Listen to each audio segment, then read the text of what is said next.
Hi hello, ನಾನಿಲ್ಲಿ veg roll ಮಾಡೋದು ಹೇಗೆ ಅಂತ ತೋರಿಸ್ತಾ ಇದ್ದೀನಿ. ಪನ್ನೀರ್ ಕೂಡ ಇದಕ್ಕೆ ನಾನು ಯೂಸ್ ಮಾಡಿದ್ದೀನಿ. ಪನ್ನೀರ್ ವೆಜ್ ರೋಲ್ ಮಾಡೋದನ್ನ ತೋರಿಸ್ತೀನಿ. ಫಸ್ಟ್ ಅದಕ್ಕೆ ನಾನಿಲ್ಲಿ ಕ್ಯಾಪ್ಸಿಕಮ್, ಕ್ಯಾರೆಟು, ನೌಕಲ್ಲು, ಆನಿಯನ್ನು ಮತ್ತು ಪನ್ನೀರನ್ನ ತೊಗೊಂಡಿದ್ದೀನಿ. ಅದಿಷ್ಟನ್ನು ನೀಟಾಗಿ ಕ್ಲೀನ್ ಮಾಡಿಕೊಂಡು ಕ್ಯಾರೆಟು ಮತ್ತು ನೌಕಲ್ಲನ್ನ ತುರಿದಿಟ್ಕೊಂಡಿದ್ದೀನಿ. ಕ್ಯಾಪ್ಸಿಕಮ್ಮು ಮತ್ತು ಟೊಮೆಟೊ, ಆನಿಯನ್ನು, ಪನ್ನೀರನ್ನು ಮತ್ತು ಕೊತ್ತಂಬರಿ ಸೊಪ್ಪನ್ನ ಸಣ್ಣ ಸಣ್ಣದಾಗಿ ಕಟ್ ಮಾಡಿ ಇಟ್ಕೊಂಡಿದ್ದೀನಿ. ಮಕ್ಕಳು ಲಂಚ್ ಬಾಕ್ಸಿಗೆ ಮತ್ತು ಈವ್ನಿಂಗ್ ಸ್ನ್ಯಾಕ್ಸಿಗೆ ಈ ರೀತಿ ಎಲ್ಲ ಮಾಡ್ಕೊಂಡು ತುಂಬ ಚೆನ್ನಾಗಿರುತ್ತೆ. ಒಂದು ಬಾಣಲಿ ಕಾಯಕ್ಕಿಟ್ಟು ಅದಕ್ಕೆ ಸ್ವಲ್ಪ ಎಣ್ಣೆ, ಸ್ವಲ್ಪ ತುಪ್ಪ ಹಾಕಿದ್ರು ಓಕೆ. ನಾನಿಲ್ಲಿ ಎಣ್ಣೆ ಯೂಸ್ ಮಾಡಿದ್ದೀನಿ. ಎಣ್ಣೆ ಕಾಯ್ದಾದ್ಮೇಲೆ ಆನಿಯನ್ನು ಹಾಕಿ ನೀಟಾಗಿ ಫ್ರೈ ಮಾಡ್ಕೊಬೇಕು, ಹಸಿ ವಾಸನೆ ಹೋಗೋವರೆಗೂ. ಒಂದೆರಡು ನಿಮಿಷ ಚೆನ್ನಾಗಿ ಆನಿಯನ್ನು ಕ್ರಿಸ್ಪಿಯಾಗಿ ಆಗೋವರೆಗೂ. ಅದು ಕ್ರಿಸ್ಪಿಯಾಗಿದ್ದರೆ ತಿನ್ನೋಕ್ಕೆ ಮಕ್ಳುಗಳಿಗೆ ಚೆನ್ನಾಗಿರುತ್ತೆ. ಸೊ ಚೆನ್ನಾಗಿ ಒಂದೆರಡು ನಿಮಿಷ ಚೆನ್ನಾಗಿ ಹುರ್ಕೊಬೇಕು.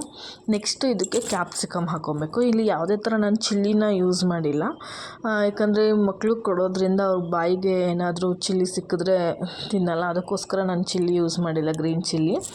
ಸೊ ಇಲ್ಲಿ ಕ್ಯಾಪ್ಸಿಕಮ್ ಹಾಕ್ಕೊಂಡಿದ್ದೀನಿ. ಕ್ಯಾಪ್ಸಿಕಮ್ನ ಒಂದೆರಡು ನಿಮಿಷ ಆನಿಯನ್ ಜೊತೆ ಚೆನ್ನಾಗಿ ಹುರ್ಕೊಂಡು ಆದಮೇಲೆ ಇದಕ್ಕೆ ರುಚಿಗೆ ತಕ್ಕಷ್ಟು ಉಪ್ಪು ಮತ್ತು ಪೆಪ್ಪರ್ ಪೌಡರ್ ನಾನಿಲ್ಲಿ ಹಾಕ್ತಾಯಿದ್ದೀನಿ. ಬ್ಲ್ಯಾಕ್ ಪೆಪ್ಪರ್ ಪೌಡರು ಮತ್ತು ರೆಡ್ ಚಿಲ್ಲಿ ಪೌಡರ್ನ ಹಾಕ್ಕೊತಾ ಇದ್ದೀನಿ. ಏನಕ್ಕೆ ಇಲ್ಲಿ ಫಸ್ಟ್ ಹಾಕ್ತಾಯಿದ್ದೀನಿ ಅಂದರೆ ವೆಜಿಟೇಬಲ್ಸ್ ಎಲ್ಲ ಹಾಕಾದ್ಮೇಲೆ ಚಿಲ್ಲಿ ಪೌಡರು ಮತ್ತು ಪೆಪ್ಪರ್ ಪೌಡರು ಅದು ನೀಟಾಗಿ ಮಿಕ್ಸ್ ಆಗೋಲ್ಲ. ಇಲ್ಲಿ ಆನಿಯನ್ನು ಮತ್ತು ಕ್ಯಾಪ್ಸಿಕಮ್ ಜೊತೆ ಹಾಕೋದ್ರಿಂದ ನೀಟಾಗಿ ಮಿಕ್ಸ್ ಆಗುತ್ತೆ. ಆ ತರಕಾರಿ ಜೊತೆ ಹಾಗಾಗಿ ಉಳಿದಾಗ ಮಕ್ಳುಗಳಿಗೆ ಹೊಟ್ಟೆ ಉರಿ ಬರೋದು ಆ ರೀತಿಯೆಲ್ಲ ಆಗುತ್ತೆ. ಸೊ ಅದಕ್ಕೆ ಪೆಪ್ಪರ್ ಪೌಡರು ಮತ್ತು ಚಿಲ್ಲಿ ಪೌಡರ್ನ ನಾನು ಇಲ್ಲೇ ನೀಟಾಗಿ ಎಣ್ಣೆಯಲ್ಲೇ ನೀಟಾಗಿ ಫ್ರೈ ಮಾಡ್ಕೊಂಡಿದ್ದೀನಿ. ಅದು ಸ್ವಲ್ಪ ನೀಟಾಗಿ ಮಸಾಲೆ ಎಲ್ಲ ಫ್ರೈ ಆದಮೇಲೆ ತುರಿದಿಟ್ಕೊಂಡಿರೋಂಥ ಕ್ಯಾರೆಟು ಮತ್ತು ನೌಕಲ್ ಅಷ್ಟು ಹಾಕ್ಕೊಂಡು ನೀಟಾಗಿ ಮಿಕ್ಸ್ ಮಾಡ್ಕೊತಾ ಇದ್ದೀನಿ. ಎಣ್ಣೆ ಒಳಗಡೆ ಚೆನ್ನಾಗಿ ಹುರ್ಕೊಬೇಕು. ಆಮೇಲೆ ನೆಕ್ಸ್ಟು ಏನು ಕಟ್ ಮಾಡಿಕೊಂಡು ಚೆನ್ನಾಗಿ ಒಂದೆರಡು ನಿಮಿಷ ಚೆನ್ನಾಗಿ ಫ್ರೈ ಮಾಡ್ಕೊಳ್ಳಿ ಎಣ್ಣೆ ಒಳಗಡೆ. ತುಂಬ ಏನು ಅತಿಯಾಗಿ ಬೇಯಬೇಕು ಅಂತ ಏನಿಲ್ಲ. ನೀಟಾಗಿ ಒಂದು 70% ಬೆಂದರೆ ಸಾಕು. ನೆಕ್ಸ್ಟು ಪನ್ನೀರನ್ನ ಸಣ್ಣದಾಗಿ ಕಟ್ ಮಾಡಿ ಇಟ್ಕೊಂಡಿದ್ದೀನಿ. ಇಲ್ಲ ಪನ್ನೀರನ್ನ ಕಟ್ ಮಾಡಿ ಮಕ್ಕಳು ತಿನ್ನಲ್ಲ ಆ ಥರ ಇದ್ದರೆ ಪನ್ನೀರನ್ನ ತುರಿದು ಕೂಡ ನೀವು ಹಾಕೊಬೋದು. ನೆಕ್ಸ್ಟು ಕೊತ್ತಂಬರಿ ಸೊಪ್ಪನ್ನ ಹಾಕ್ಕೊತಾ ಇದ್ದೀನಿ.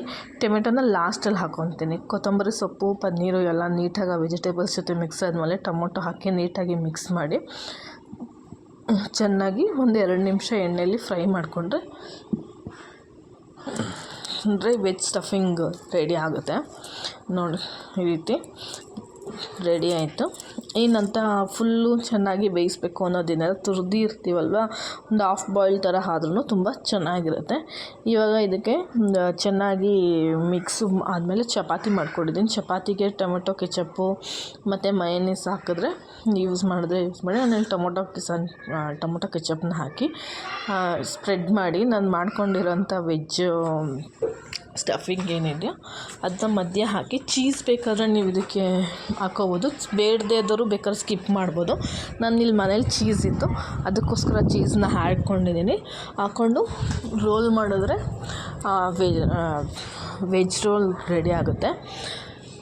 ಈವ್ನಿಂಗ್ ಟೈಮ್ ಮಕ್ಳುಗಳಿಗೆ ಸ್ಯಾಟರ್ಡೇ ಸಂಡೇಸ್ ಮನೇಲಿದ್ದಾಗ ಮಾಡ್ಕೊಂಡು ಕೊಡಿ, ಇಷ್ಟಪಟ್ಟು ತಿಂತಾರೆ. ತುಂಬ ಲಂಚ್ ಬಾಕ್ಸಿಗೂ ಆಗ್ಬೋದು. ಲಂಚಿಗೂ ಕೂಡ ನೀವು ಹಾಕಿದ್ರೆ ಮಕ್ಕಳು ತಿನ್ಕೊಂಬರ್ತಾರೆ. ಒಂದ್ಸಲ ಟ್ರೈ ಮಾಡಿ, ತುಂಬ ಚೆನ್ನಾಗಿರುತ್ತೆ. Thank you. ಹಾಗೆ ನನ್ನ ವೀಡಿಯೋಸ್ಗೆ ಲೈಕ್ ಮತ್ತು ನನ್ನ ಯೂಟ್ಯೂಬ್ ಚಾನಲ್ಗೆ ಸಬ್ಸ್ಕ್ರೈಬ್ ಮಾಡಿ. Thank you so much.